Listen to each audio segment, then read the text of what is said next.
Well, good morning. I'm starting at 5:55 again on purpose because 555 overcomes 666. And just so that you know, I installed a room air conditioner yesterday that I've had sitting in my garage since I've moved here in 2005. I tested it. It still works. It's one that I bought for the previous place when the other one broke down. So it was transferred from that house to this house. Anyway, it was 80 degrees when I got up this morning and I turned it off because I don't need it that, and I notice it's 84 now, but candles have been burning for a little while, so that's generating heat right underneath the sensor. Anyway, title: Heal inwardly, think globally, act locally. A conversation with a friend yesterday about the Red Dragon message video was an eye-opener. I realize there is even polarization when it comes to addressing the issues we face as humans. That conversation triggered previous conversations with other friends who think my involvement in addressing the external causes of our problems is somehow wrong. Many only want to focus on the inner work, or perhaps local projects that create small solutions to specific problems. I think both of these aspects are wonderful and necessary. However, as I see it, unless we also address the global issues that create the problems in the first place, we are only putting band-aids on a cut or popping a pimple.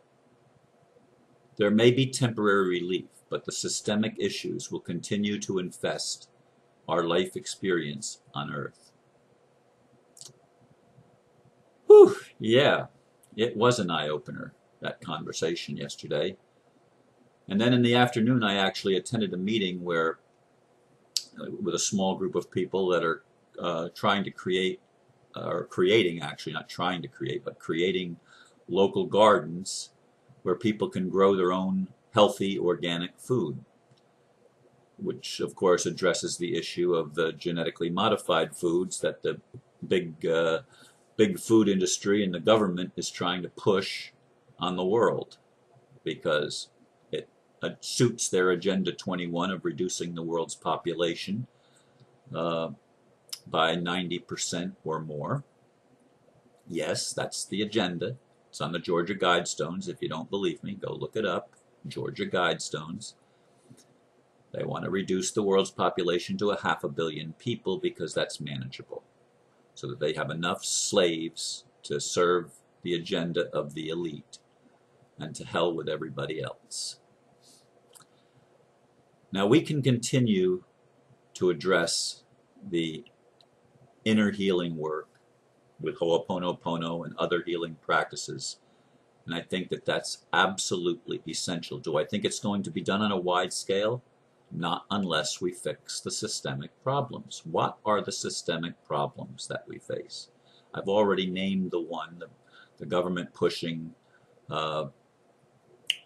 genetically modified foods, the government also polluting our air on purpose with chemtrails, the government also starting wars all over the planet, the government also introducing toxins into our medicines so that our medicines have side effects and cause us to supposedly need more medicines that cause more side effects that make us sicker and sicker and compromise our immunity system in the name of free will. I don't believe we're ever going to resolve the issues that we face as humans unless we address the global issues.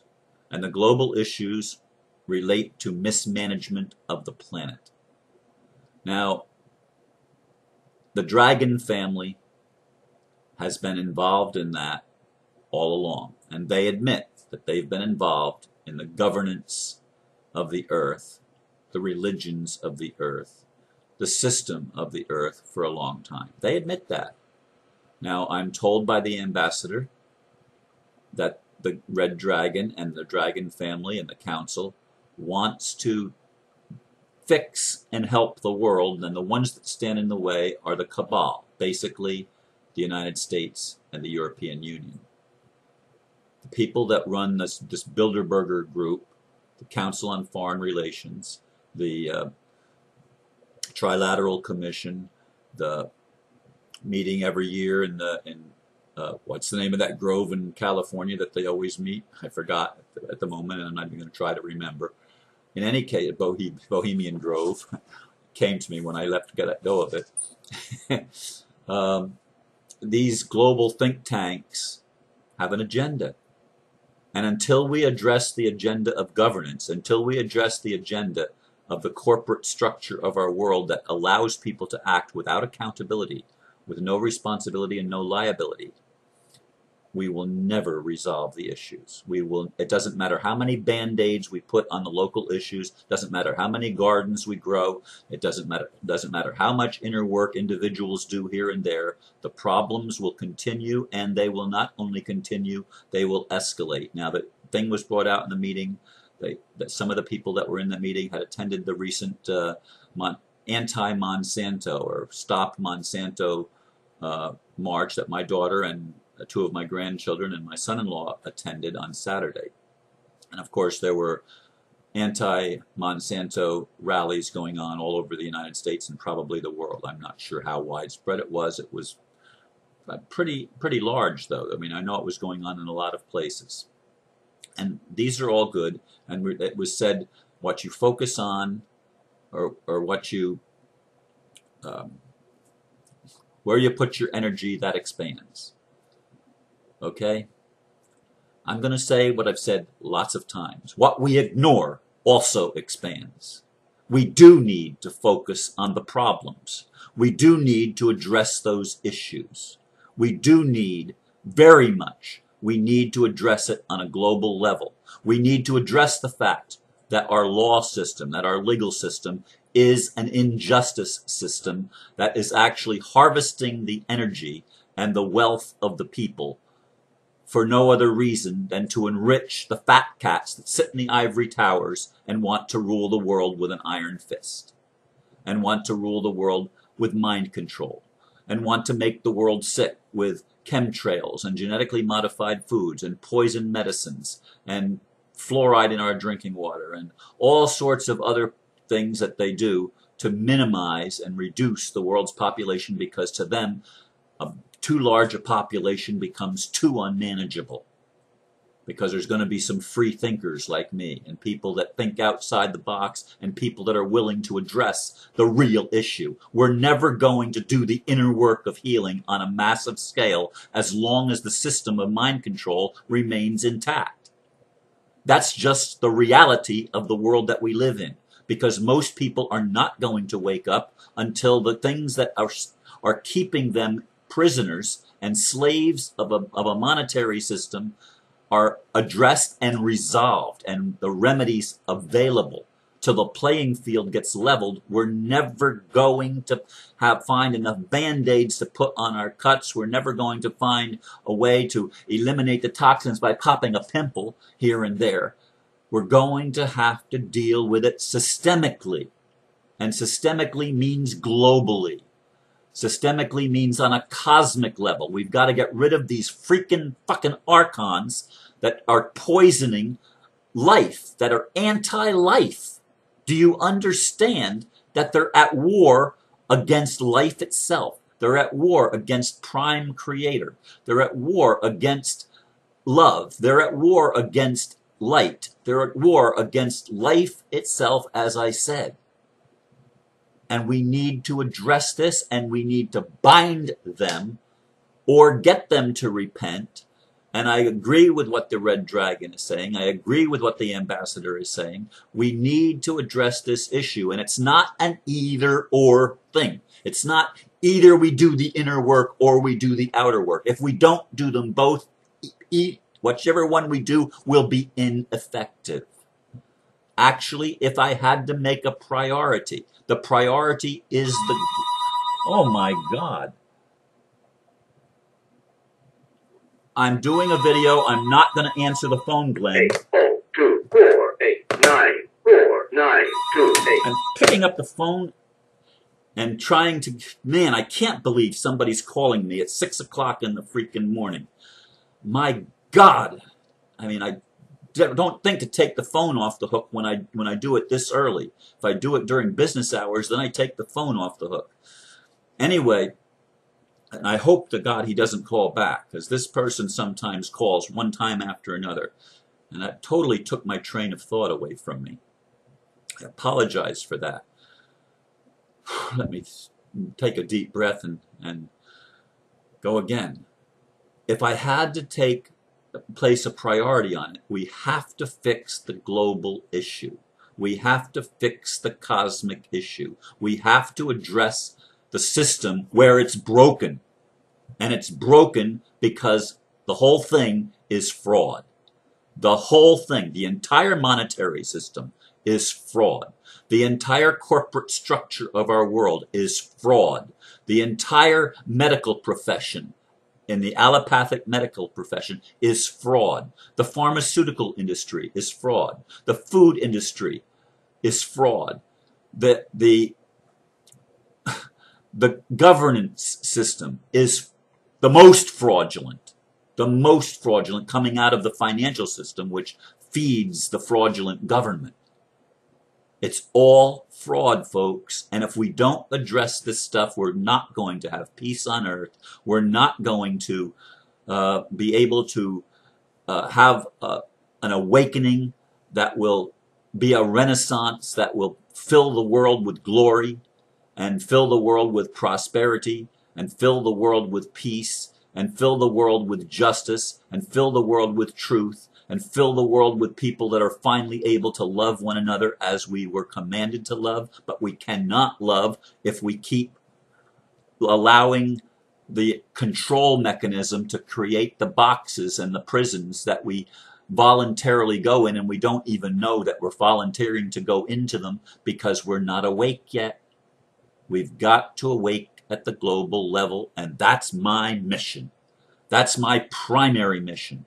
Yes, I want to do the inner work. I am doing the inner work. I am doing the Ho'oponopono every day. Yes, I'm willing to open up to love in ways that I've not been willing to open up before. I'm moving in that direction. I'm willing to be willing to do what it takes to heal me more and become more myself than I've ever been before. But I'm never going to diminish or shrink back on what the most important issue is, and the most important issue is fixing the freaking world and getting rid of these people that want to control it. And by getting rid of them, I don't mean getting rid of people as if they are the problem, but they are the problem as long as they have the mindset of dominance and control, as long as they have the mindset of trying to reduce the world's population and killing other people and violating people's natural rights. I'm sorry, they are the problem, and they have to be taken out of the way. Yes, they, and yes, they are us, because there's a part of them in us that we have to heal, which is why the inner work is also important. I'm not saying don't do the inner work. I'm saying, though, most people will never do the inner work as long as we're in the slavery system and as long as it operates the way that it does. This is the reality, folks. Wake up. Wake up. And I want to work with people that see the whole problem. I can cooperate with people that see the whole problem, but a lot of people, I feel, see me as somebody that's, oh my God, he's focusing on the negative again. He's focusing on what's wrong, and what you focus on expands.